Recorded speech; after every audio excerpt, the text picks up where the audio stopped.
My name is Sarah Mitchell, and after 12 years serving in the military, I thought coming home for Christmas would be the happiest moment of my life. Instead, 5 days before my flight, my stepdad sent a text that changed everything. "Don't bother coming. This family has moved on without you." I stared at those words, feeling nothing but a strange sense of relief. I typed back one word: "Fine." Then I turned off my phone. 5 days later, I woke up to 10 missed calls from family members who hadn't spoken to me in years, and one from a lawyer I'd never heard of. If you're watching this, please subscribe and let me know where you're watching from. What that lawyer told me would flip my entire world upside down. The lawyer's message was brief but urgent. "Ms. Mitchell, you need to be at my office tomorrow at 2 p.m. for the reading of your mother's will. Your presence is legally required." My mother's will? My hands shook as I listened to the voicemail again. Nobody had told me Mom died. 3 years. She'd been gone 3 years while I was deployed in Afghanistan, and not one person in my family thought I deserved to know. The conference room at Martha Reeves & Associates was packed when I arrived. Every seat taken by relatives I hadn't seen since before my deployment. Aunts, uncles, cousins from both sides of the family. They all wore black, like they were still in mourning. At the head of the table sat Robert, my stepfather, with his biological son James beside him. They looked comfortable, confident even, shuffling through papers and whispering to each other. The moment I walked in, the room went silent. 20 pairs of eyes turned to stare at me in my simple civilian clothes, jeans and a button-down shirt. I hadn't known to wear black. "What the hell is she doing here?" James stood up, his chair scraping against the floor. Robert's face went from smug satisfaction to pure shock. You got my message. I told you not to come." "I'm not here for Christmas," I said, taking the only empty seat, directly across from them. "I'm here for my mother." The tension in the room was thick enough to cut. Relatives whispered behind their hands, some pointing at me, others shaking their heads. Robert's sister loud enough for everyone to hear. The nerve of her, showing up after abandoning poor Linda. Martha Reeves entered then, a dignified woman in her 60s carrying an old leather briefcase. She looked directly at me and nodded. "Good, we can begin." Before Martha could open her briefcase, Robert stood up, adjusting his expensive suit jacket. "Martha, I think there's been a mistake. Sarah isn't family anymore. She made that choice when she left." The words stung, but I'd heard worse. You see, I wasn't Robert's biological daughter. Mom married him when I was 8, after my real father died in a construction accident. From day one, Robert made sure I knew my place in his family. While James got everything handed to him, private schools, a BMW for his 16th birthday, full college tuition, I got lectures about not expecting handouts and reminders that I should be grateful for having a roof over my head. "She's not even real family," James added, that same sneer he'd perfected in high school. "Just some kid Mom felt sorry for." Martha looked at them calmly. "Sarah Mitchell is specifically named in the will. She has every legal right to be here." "Legal right?" Robert laughed bitterly.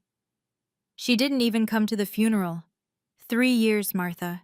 3 years Linda was gone, and where was her precious daughter? Playing soldier in the desert." What they didn't mention, what they'd never admit, was that they deliberately didn't tell me Mom was sick. I found out later from her old friend Carol that Mom had been in hospice for 2 months. 2 months when I could have taken emergency leave, could have said goodbye. But every email I sent home got the same response from Robert. "Everything's fine. Your mother's fine. Focus on your duty." The last time I'd seen Mom was at the airport, the day I deployed. She'd hugged me so tight, whispered, "I'm so proud of you, baby girl. You're stronger than all of them combined." I thought she meant surviving the war. Now I wondered if she meant surviving this family. "Sarah chose her career over her mother," Robert announced to the room, playing to his audience. "She abandoned Linda when she needed her most, and now she shows up wanting money? It's disgusting." Several relatives nodded in agreement. Robert's brother muttered something about ungrateful children these days. Even some of Mom's relatives looked at me with disappointment. The narrative had been set. I was the absent daughter who'd chosen strangers in uniform over my dying mother. I stayed silent. In the military, you learn when to speak and when to let others reveal themselves. Robert was doing a fine job of the latter. Martha cleared her throat, but Robert wasn't finished with his performance. Linda was heartbroken, he continued, his voice cracking with practiced emotion. Every holiday, every birthday, she'd set a place for Sarah. And nothing, not even a phone call. That was a lie so bold it took my breath away. I'd called every Christmas, every Thanksgiving, every birthday. Robert always answered, always said Mom was resting or not feeling up to talking. I'd sent letters, packages, flowers for Mother's Day. Where did they all go? Remember Mom's last birthday? James jumped in, sensing blood in the water. She kept asking where Sarah was. It was pathetic. My fingernails dug into my palms under the table. They'd held my mother's funeral while I was in Afghanistan, serving my country, and no one, not one person in this room, thought to send me a Red Cross message. I found out through Facebook 3 weeks after she was buried, from a distant cousin's posted photo of the headstone. That's enough, Martha said firmly. We're here to execute Linda Mitchell's last wishes, not to litigate family grievances. Family, Robert scoffed. Sarah made it clear we weren't her family when she enlisted. Couldn't wait to get away from us. He wasn't entirely wrong about that part. I had wanted to leave.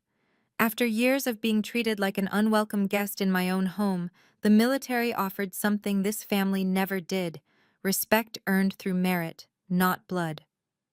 While James failed out of his third college and moved back home at 25, I was earning commendations and rank through actual achievement. But none of that mattered to the people in this room. To them, I was the ungrateful adopted daughter who'd abandoned her sick mother for a uniform and a steady paycheck. They didn't know about the nights in Afghanistan when I'd stare at Mom's photo, planning all the things we'd do when I got home. They didn't know I'd already put in for early separation when I got that text from Robert 5 days ago, telling me not to come home for Christmas. The lawyer's call had changed everything. Whatever was in that will, whatever Mom had planned, it was important enough that Martha had tracked me down through military channels. Shall we begin? Martha asked again, pulling out a sealed envelope from her briefcase. Robert's eyes fixed on it like a hawk eyeing prey. Before we proceed, Martha said, setting down the sealed envelope, I need to make something clear. This is a legally binding document, properly witnessed and notarized. Any attempts to contest it will be met with the full force of my firm's resources. Robert shifted uncomfortably. The original will was straightforward. Everything to the surviving spouse. Linda and I agreed. There's a codicil, Martha interrupted, added 2 weeks before Linda's passing. The room erupted. James jumped up again. That's impossible. Mom wasn't in her right mind at the end. The cancer, the medications. Linda was of completely sound mind, Martha said coolly. I have affidavits from 2 attending physicians and the hospice director confirming her mental capacity. I watched Robert's face drain of color. Whatever he'd expected, this wasn't it.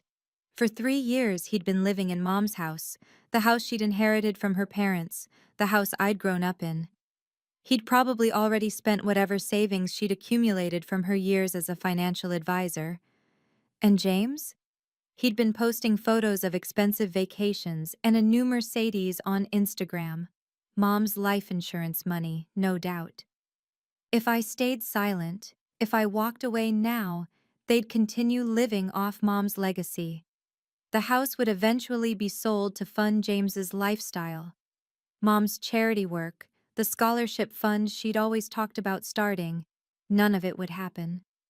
Everything she'd built would be dissolved into nothing. This is ridiculous, Robert said, but his voice had lost its earlier confidence. Sarah hasn't been part of this family for years. She doesn't deserve.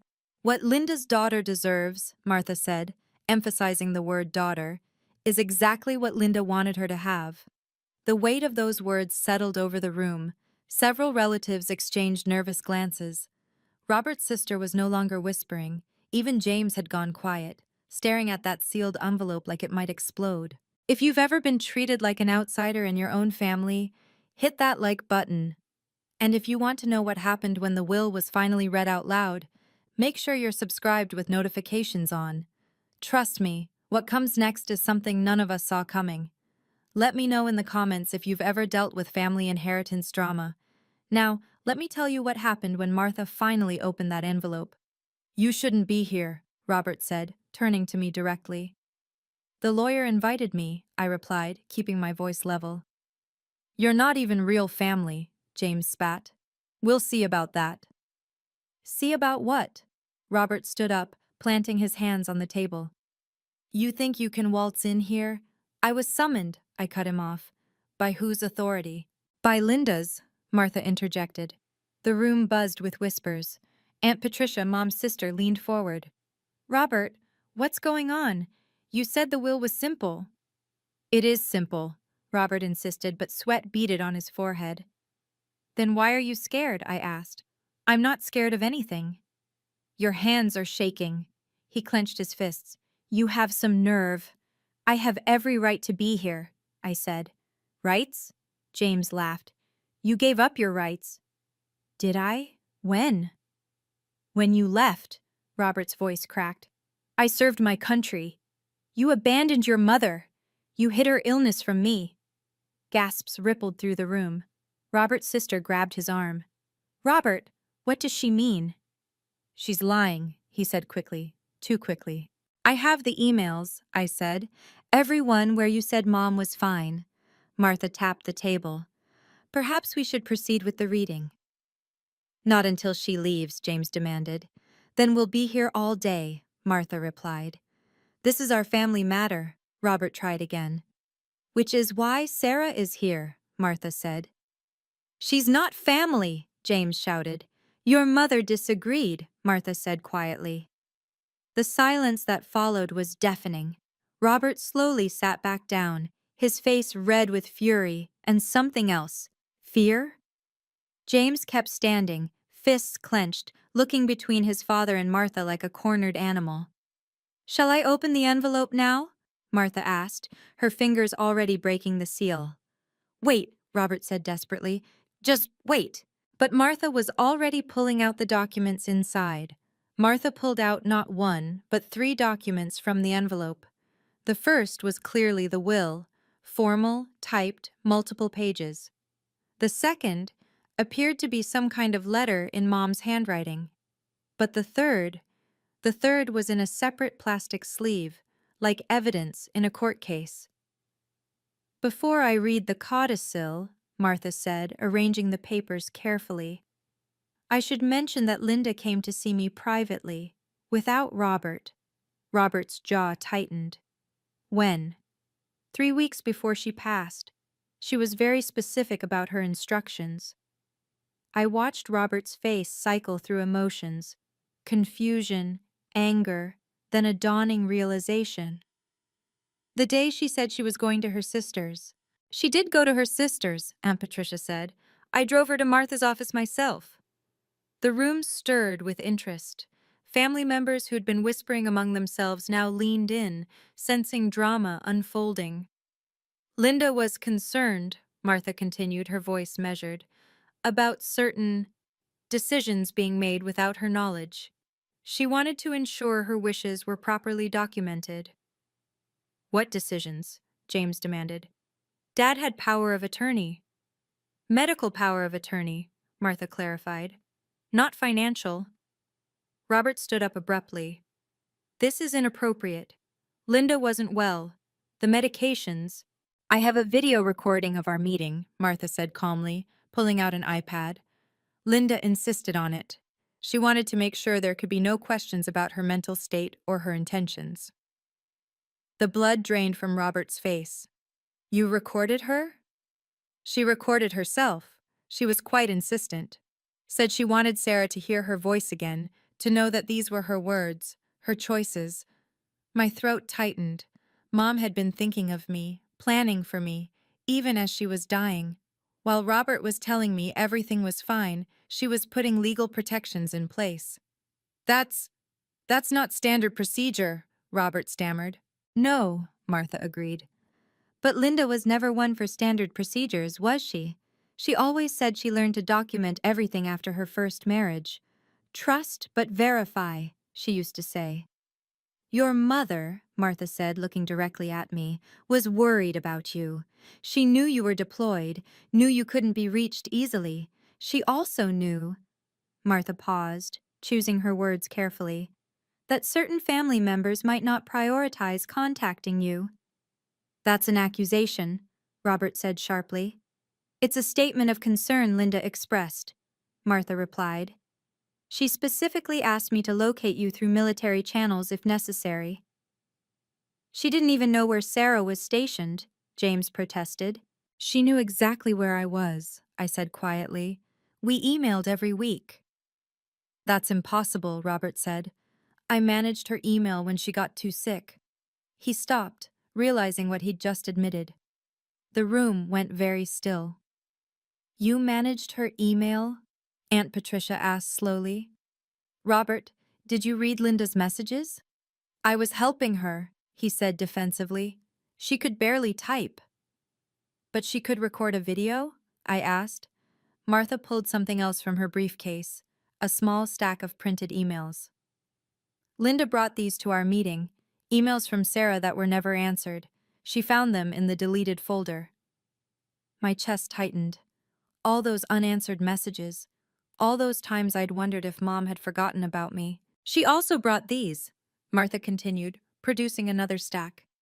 Emails from Robert to various family members sent from Linda's account, saying Sarah had chosen not to come home. Gasps echoed through the room. Uncle Pete, Mom's brother, stood up. Robert, you told us Sarah didn't want to see Linda. You said she'd written Linda off. I was protecting Linda, Robert said, but his voice was losing strength. Sarah's visits would have upset her. Or, Martha said, they would have interfered with certain financial arrangements you were making. She tapped the third document, still in its plastic sleeve. This is a copy of a loan application filed 2 days after Linda entered hospice for $200,000 using the house as collateral. It required both spouses' signatures. Linda signed it, Robert said quickly. Did she? Martha asked. Or did someone sign for her? Robert stood up, his chair scraping loudly against the floor. How dare you imply— I'm not implying anything, Martha said evenly. I'm simply presenting facts that Linda wanted disclosed. This is character assassination, Robert's voice boomed through the conference room. He turned to address the entire family, playing to his audience. I took care of Linda for 2 years. Where was Sarah? Where was the devoted daughter when her mother needed chemotherapy, when she needed someone to hold her hand through radiation? In Afghanistan, I said quietly, serving our country, following orders. Following orders, Robert repeated mockingly. That's always your excuse, isn't it? You chose strangers over family. You chose a uniform over your mother. Robert, Aunt Patricia warned, but he was building momentum. Do you know what Linda said every night? He pointed at me, his fingers shaking with rage or performance. She'd ask, why doesn't Sarah call? And I'd have to make excuses for you. I'd have to lie to spare her feelings. You deleted my emails, I said. You abandoned her. He slammed his hand on the table. Several relatives jumped. You left a sick woman to chase some misguided hero complex, playing soldier while your mother was dying. That's enough, Uncle Pete said, but Robert wasn't done. She wasn't even here for Linda's last breath, he announced to the room. Her mother died calling her name. And where was Sarah? 10,000 miles away, choosing duty over family. The words hit like physical blows. Some relatives were crying now. Others looked at me with a mixture of pity and judgment. James smirked from his seat, enjoying the show. Sarah didn't even know Linda was dying, Aunt Patricia said suddenly. I asked you repeatedly if you'd told her, Robert. You always said you had. I was protecting Linda from disappointment, Robert said, but his righteous anger was starting to crack. Or protecting your loan application, Martha said quietly. The room erupted, family members talking over each other, some defending Robert, others demanding explanations. Through it all, Robert kept his eyes on me, and in them I saw something beyond anger. I saw fear, real fear. Should we watch the video now? Martha asked, her finger hovering over the iPad screen. Linda was very clear about when it should be played. James stood up, his designer suit catching the light. This is ridiculous. Mom wasn't in her right mind. The cancer had spread to her brain. That's a lie, Aunt Patricia said sharply. The cancer never reached her brain. I was at every oncology appointment. You don't know everything, James said dismissively. Dad and I were her primary caregivers. While you were living rent-free in her house, Uncle Pete added. Both of you. James laughed, an ugly sound. And what? Sarah deserves something for sending a few emails? She's not even real family. She's just some charity case Mom took in. James, one of the cousins said, shocked. But James was on a roll. Mom felt sorry for her, that's all. Took in the poor orphan girl, gave her a place to stay. And how did Sarah repay that kindness? She ran off the first chance she got. To serve our country, Martha said. To escape, James corrected. Because she knew she didn't belong here. Never did, never will. He turned to me with a sneer I remembered from countless family dinners. What do you even want, Sarah? Money? Is that it? The poor soldier girl needs a handout? Careful, James, Martha warned. Or what? You'll show us some video of my dying mother being manipulated by a lawyer? Please. He pulled out his wallet, made a show of counting bills. Here's $5,000. Take it and go. It's more than you deserve. Then, he threw the money on the table. The bills scattered across the polished wood. The room went silent, everyone staring at the cash like it was something poisonous. That's generous of you, I said calmly, not touching the money, considering you've been spending Mom's life insurance for 3 years. That money was for funeral expenses, a funeral you didn't tell me about. You wouldn't have come anyway. I wasn't given the choice. Robert stepped forward. Take the money, Sarah. Take it and leave. You have no place here.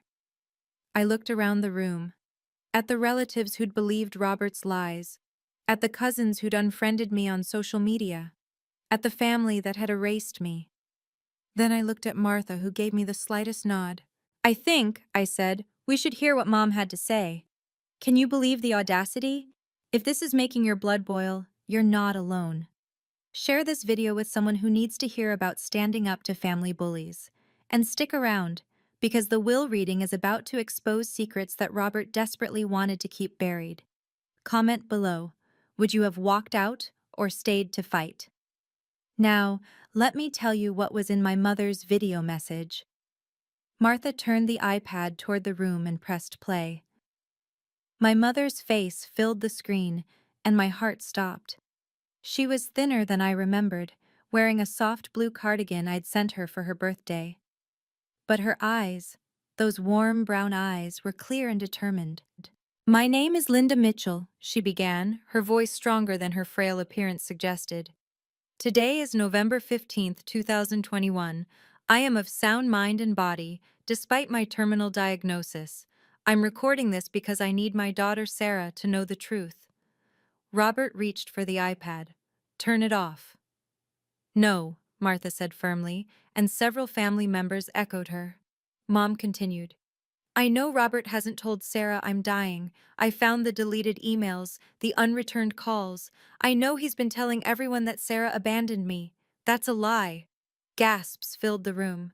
Aunt Patricia covered her mouth with her hand. Sarah doesn't know I'm sick because Robert has been intercepting our communication. He has his reasons. A loan he needs me to sign, life insurance policies he's already spending in his mind. But I won't let him steal my daughter's inheritance along with her chance to say goodbye. This is manipulated, Robert shouted. She was on morphine. But Mom kept talking. To be clear, I am leaving 60% of my estate to my daughter, Sarah Mitchell. This includes the house at 452 Maple Drive, which was my parents' home and will now be hers. Robert and James will receive 40% combined, which is more than generous considering Robert's recent unauthorized loan against my property. The room exploded. 60%? James screamed. She's not even blood! Martha paused the video. There's more, but I should read the actual will first. She picked up the formal document. The last will and testament of Linda Marie Mitchell, executed on November 15, 2021, hereby revokes all previous wills and codicils.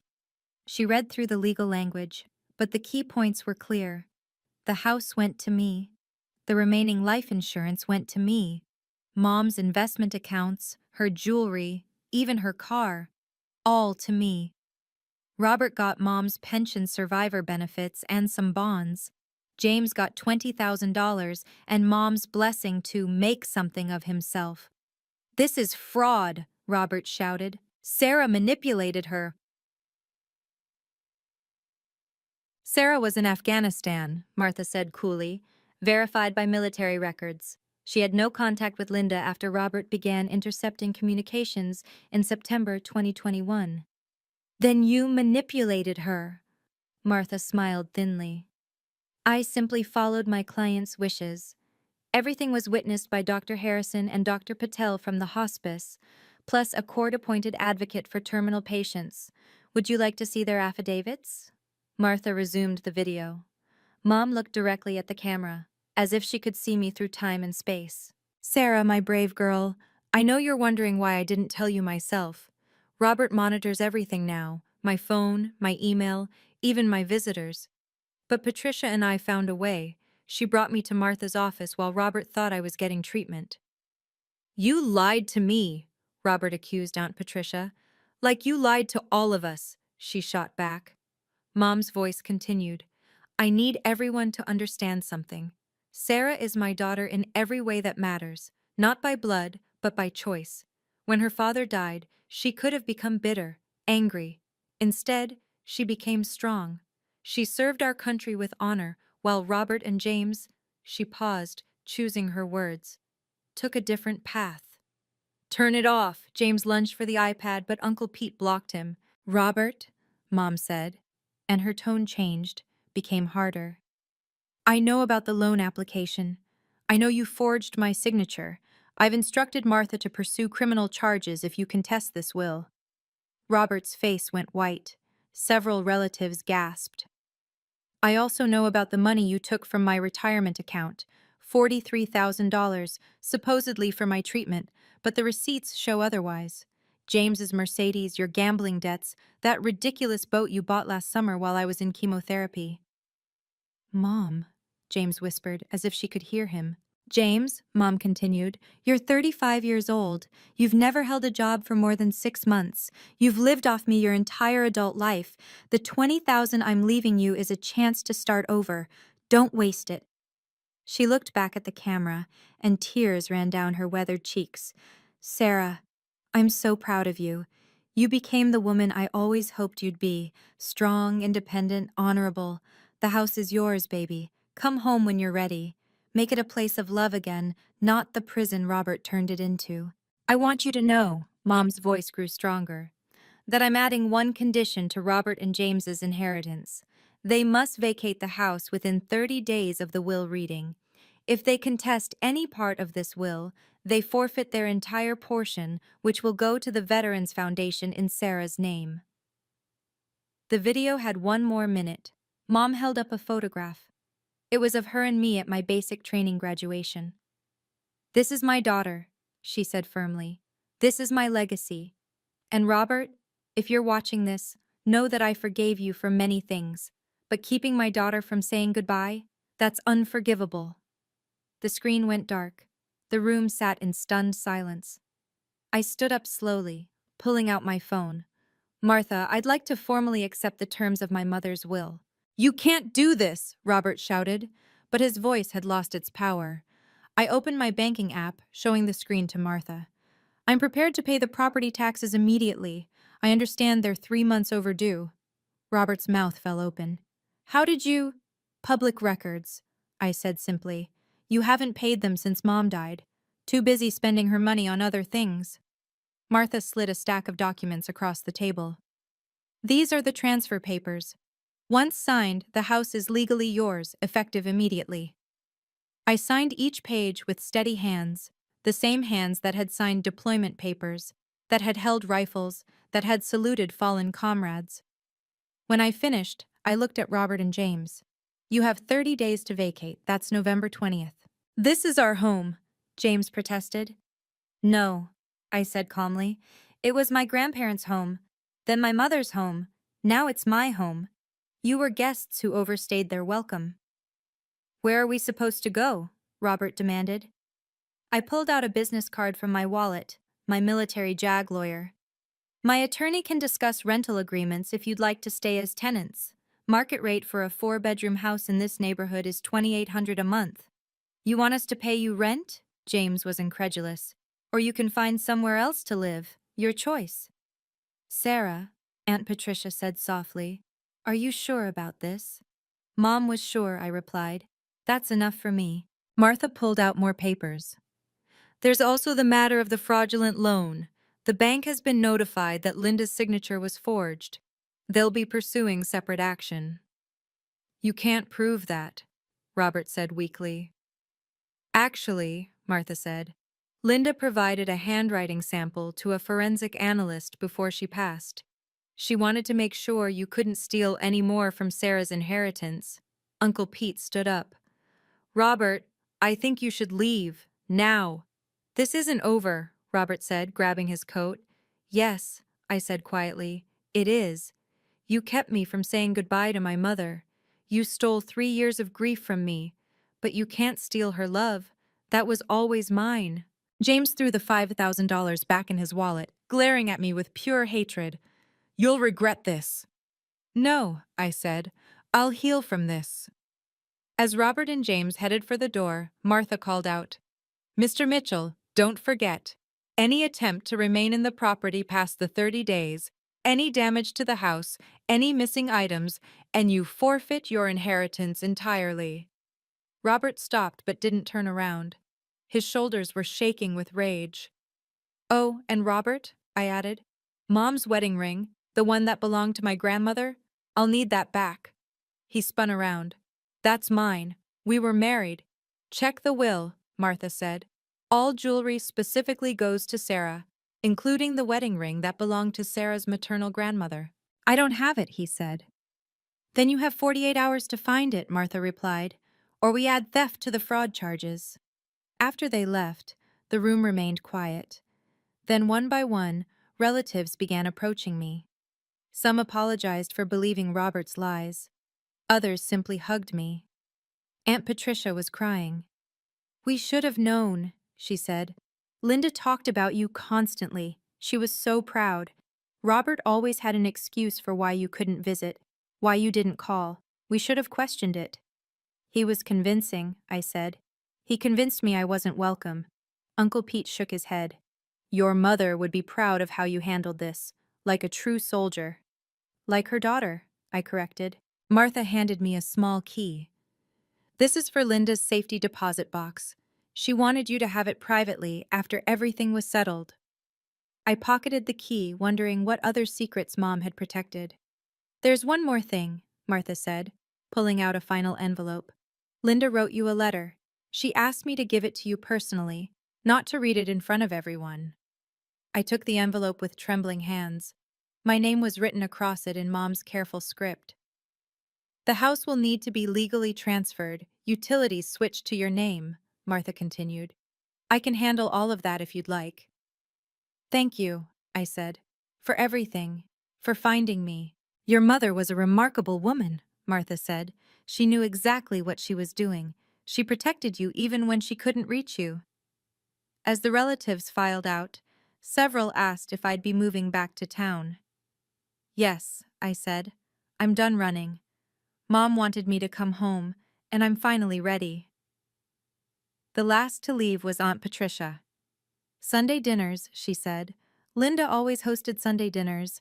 Maybe you could continue that tradition? I'd like that, I said, and meant it. 3 weeks later, I stood in the doorway of my childhood home, watching Robert and James load the last of their belongings into a rental truck. They'd found an apartment across town, a two-bedroom unit that cost more than the rent I'd offered them. Pride, it seemed, was expensive. The neighborhood had been buzzing with gossip since the will reading. Robert's reputation as the devoted widower had crumbled. 3 families from Mom's church reached out to say they'd also noticed discrepancies in stories Robert told about my absence. The church ladies who'd brought casseroles during Mom's illness now crossed the street when they saw him. James lost his job at the car dealership the week after the will reading. Turns out his boss was a veteran who didn't appreciate how James had treated a service member. Bad for business, he'd said, according to the town gossip. But the real justice came from an unexpected source. The bank's fraud investigation revealed Robert had taken out 3 credit cards in Mom's name after her death. Federal charges were pending. His lawyer, not Martha obviously, was expensive. That 40% inheritance would barely cover his legal fees. I'd already started renovating Mom's room, turning it back into the sunny space I remembered from childhood. Robert had painted it a depressing gray, but underneath, the yellow walls Mom loved were still there, just covered up, like everything else he'd tried to hide. The safety deposit box had contained more than money. There were photos from my deployment that I'd sent her, each one carefully labeled with dates and locations, letters I'd written that Robert had intercepted, and a journal where she'd documented every lie Robert told, every deleted email she'd discovered, every day she'd waited for me to call. "I know you'll come home," she'd written in the last entry. "And when you do, you'll understand that love isn't about blood or marriage certificates. It's about choosing each other, again and again, even when the world tries to tear you apart." I'd also found her life insurance policy, the real one, not the one Robert had been collecting on, but a separate policy she'd taken out years ago with me as the sole beneficiary. $500,000. Enough to establish the Linda Mitchell Veterans Foundation, providing housing assistance for female veterans. Robert drove past one last time that evening, slowing down as he passed the house. I stood on the porch, holding Mom's favorite coffee mug, the one that said, "World's Best Mom." He looked at me through the car window, and for a moment I saw him for what he really was. A small, bitter man who tried to steal a legacy he could never earn. I raised the mug in a mock toast. He drove away. The first Sunday dinner in my reclaimed home brought unexpected guests. 12 people showed up, including 3 of my old high school friends who'd reached out after hearing the real story. They'd all believed Robert's version of events, but now they wanted to make amends. "We should have known," my friend Katie said, helping me set the table with Mom's good china. "You were never the type to abandon anyone." I'd learned to forgive quickly in the military. Holding on to anger was like carrying extra weight on a long march. It only slowed you down. These people had been lied to, manipulated by a master con artist who'd had 3 years to perfect his story. What I couldn't forgive was the time stolen from me. 3 years of grieving I'd never gotten to do properly. The military had offered me bereavement leave when I finally learned of Mom's death, but by then, what was the point? The funeral was over, the grave already weathered. So I created my own closure. I visited Mom's grave every morning for a month, telling her about Afghanistan, about the soldiers I'd served with, about the pride I'd felt wearing my uniform. I told her about finding her letters, about the house restoration, about the foundation in her name. "I met someone," I told her one morning, placing fresh sunflowers on her headstone. "Another veteran. She runs a nonprofit for homeless vets. We're partnering with the foundation." The transformation wasn't just in the house or my life. It rippled outward. Aunt Patricia started questioning other stories Robert had told over the years. She discovered he'd been siphoning money from their father's estate too, claiming expenses that never existed. Another lawsuit was brewing. James tried reaching out once, sending a text asking if we could start over. I responded with a simple no. Some bridges, once burned, weren't meant to be rebuilt. But the most significant change came from an unexpected source. Martha called me one afternoon with news. 3 other families have come forward. Apparently, Robert pulled similar schemes with 2 previous wives. They want to know if you'll testify. Absolutely, I said without hesitation. The local newspaper picked up the story. Local veteran exposes inheritance fraud ran on the front page. The reporter asked if I wanted to comment on Robert's claim that I was being vindictive. I'm not being vindictive, I told her. I'm being factual. He stole from a dying woman and tried to steal from her daughter. That's not vindication, that's just truth. 6 months have passed since that day in Martha's office.